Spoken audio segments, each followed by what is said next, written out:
আজকে যে রান্নাটা নিয়ে চলে এসেছি সেটা একদম অন্য রকমের, আর সেটা আমার মায়ের বাবার মানে আমার দাদুর একদম একটা প্রিয় রেসিপি ছিল। তো ওই জন্যই মায়ের কড়াইয়ে আলুগুলোকে কেটে নিয়ে সেদ্ধ করতে দিয়ে দিয়েছে। রান্নাটা প্রথমেই বললাম যে দাদু ঠাকুমাদের আমলে, তো ওই জন্য শিলে বেটেই কিন্তু আজকে মা রান্নাটা করছে।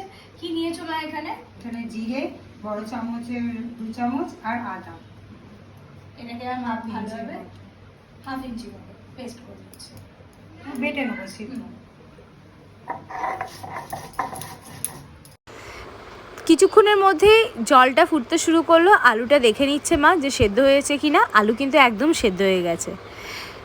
এইবার আলুগুলোকে ছেঁকে ছেঁকে মা এই থালাটাতে তুলে নিচ্ছে। আলুগুলো ঠান্ডা হয়ে যাক, তারপর এই আলুগুলোকে হ্যান্ড ম্যাশ করে নেবে মা।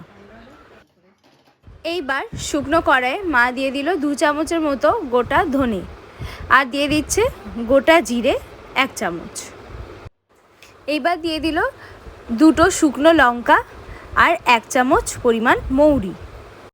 এরপর দিয়ে দেবে একটা ছোট তেজপাতা।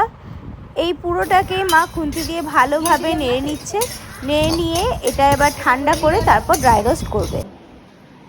এগুলো এবার মা পেস্ট করে নিচ্ছে, গুঁড়ো করে নিচ্ছে।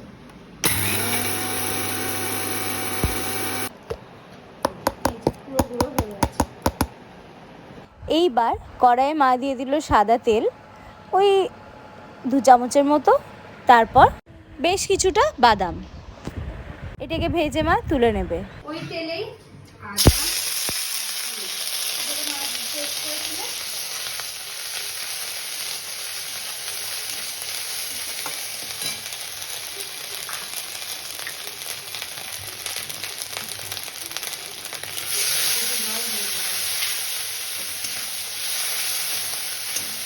এখানে আলুটা মা ম্যাশ করে রেখেছে আর বাদামটা তো ভেজেই রাখলো।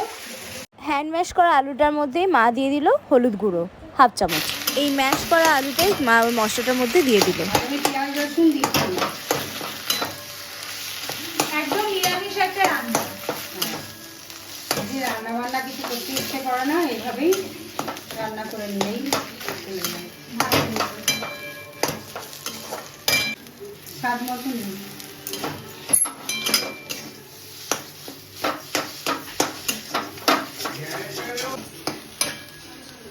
বাদামগুলো ভেজে রেখেছিলাম, ওগুলো দিয়ে দিলাম।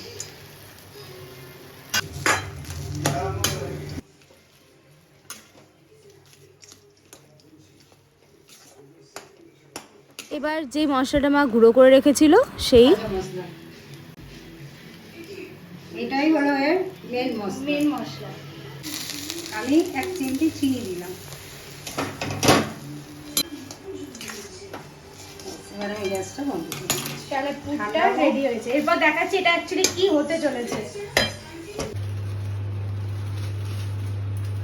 নিয়ে নিল মা বেসন, স্বাদ মতো নুন, একটু হলুদ গুঁড়ো, শুকনো লঙ্কা গুঁড়ো। এইবার কড়াইয়ে মা দিয়ে দিল বেশ খানিকটা সর্ষের তেল। শুকনো উপকরণগুলো মা প্রথমে মিশিয়ে দিল,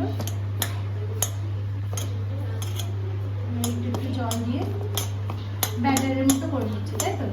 একটু একটু জল দিয়ে ব্যাটারটা করে নেব।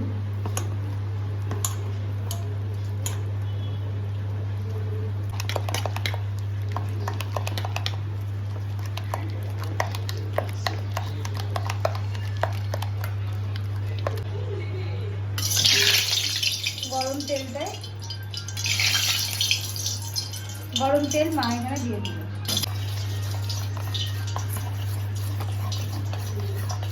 এইভাবে একে একে মা গড়ে নিচ্ছে, দেখুন কিভাবে।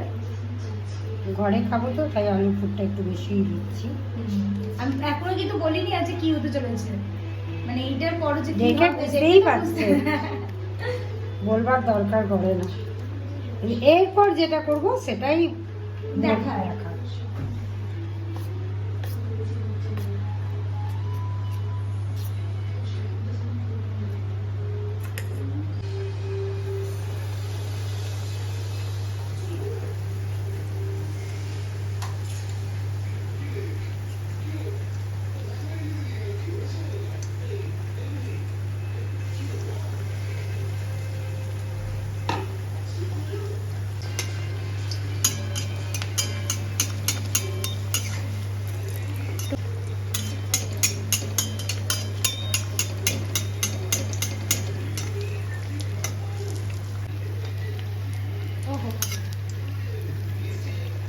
ভালো করে ভেজে ভেজে এগুলো মা তুলে নিচ্ছে একটা থালাতে। ফুলেছে দেখুন, এইভাবে বাকিগুলো মা ছেড়ে নিচ্ছে।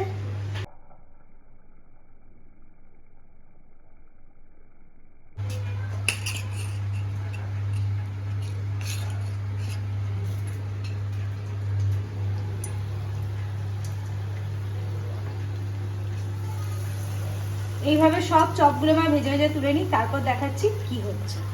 দেখুন কতটা সুন্দরভাবে এগুলো ফুলে উঠেছে। বাড়িতে করা চপ এগুলো শুধুই তো খাওয়া যায়, কিন্তু আজকে যে রেসিপিটা হচ্ছে সেটা একদম অন্য রকমের রেসিপি। চপগুলো ভেজে তুলে রাখার পর ওই তেলেই মা দিয়ে দিল 1/2 চামচ পরিমাণ 5 ফোড়ন, ছোটো চামচের 1/2 চামচ কিন্তু। আর এই আলুগুলোকে সরু সরু করে ফালি ফালি করে কেটে রেখেছে সেই আলুটা। এবার আলুটা দিয়ে ভালো করে মা একবার একটু হাফ ভেজে নিচ্ছে। আলুগুলো একটু নেড়ে চেড়ে জিরে আদার যে পেস্টটা মা করে রেখেছিল সেটা দিয়ে দেবো। এটা তো কোনো মশলা নেই। এইবার যেই বাটিটাতে মা বেসনের ব্যাটারটা করেছিল সেই বাটির মধ্যে একটু জল দিয়ে তারপর মা দিয়ে দিল শুকনো লঙ্কা গুঁড়ো 1 চামচ আর 1/2 চামচ পরিমাণ হলুদ গুঁড়ো। ভালোভাবে মিক্স করে নিয়ে এটা এবার ঢেলে দিচ্ছে কড়াইয়ে। এই মশলাটা মা দিয়ে দিল। কোনো রকম পেঁয়াজ রসুন কিচ্ছু নেই, আর টমেটো কিচ্ছু দেবে না। আগেকার দিনে যেমন রান্না হতো,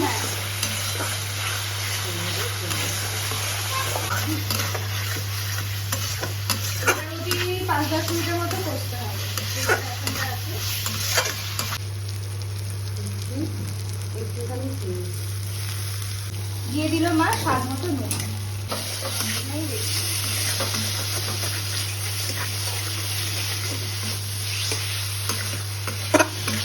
মশলাটা খুব ভালোভাবে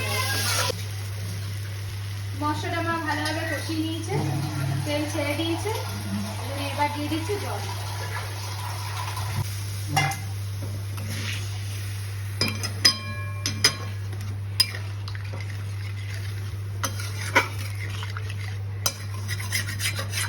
ফুটে গেছে, ঝোলটা ফুটে এসেছে। এবার আমি এই চপগুলো ছেড়ে দিলাম। আজ আমি করছি চপের ঝোল। প্রথমেই মা বলেছিল যে একদম অন্য রকমের রান্না, আর এইটা আমার মানে মায়ের বাবা মানে আমার ওই দাদুর খুব ফেভারিট একটা ইয়ে ছিল, খাবার ছিল। আমার মা করতো, আমরা খেতে খুব ভালোবাসতাম।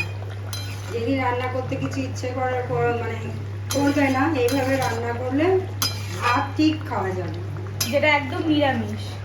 হ্যাঁ, একবারেই নিরামিষভাবে করেছি। এটা আমিষ পেঁয়াজ রসুন সব দিয়েই করা যাবে। আজ তো আমরা শুক্রবার নিরামিষ খাই, তাই এইভাবেই করবো। তাহলে গরমের দিনে আর কি রাঁধবো, কি করবো। তাহলে আজকে মায়ের রেসিপি চপের ঝোল একদম রেডি। এবার এটা দেখাবো সার্ভ করার পর। ফুটেও গেছে, আর দেখুন আরো যেন ফুলে উঠেছে, আরো ফুলবে। এটা কিছুক্ষণ পর দেখবো, যখন আমি দেখাবো লাস্টে তখন দেখবেন আরো এটা মানে একটু পরে যখন দেখাচ্ছি ভাজা মশলা আরো এটা ফুলে উঠেছে। যেহেতু ভাজা মশলা, যে মশলাটা মা করে নিয়েছিল প্রথমে, ওটাই চপের মশলাও ছিল মেন। কারণ আজ তো কোনো মশলা নেই, আমাদের যদি টমেটো দই দেওয়া যেতে পারতো, আমরা তো কিছুই দিইনি। একবার এইভাবে বাড়িতে ট্রাই করবেন, করে জানাবেন। গ্যাসটা বন্ধ করবেন আর ব্যাস, ঢাকা দিয়ে ঢাকা দিয়ে দিন।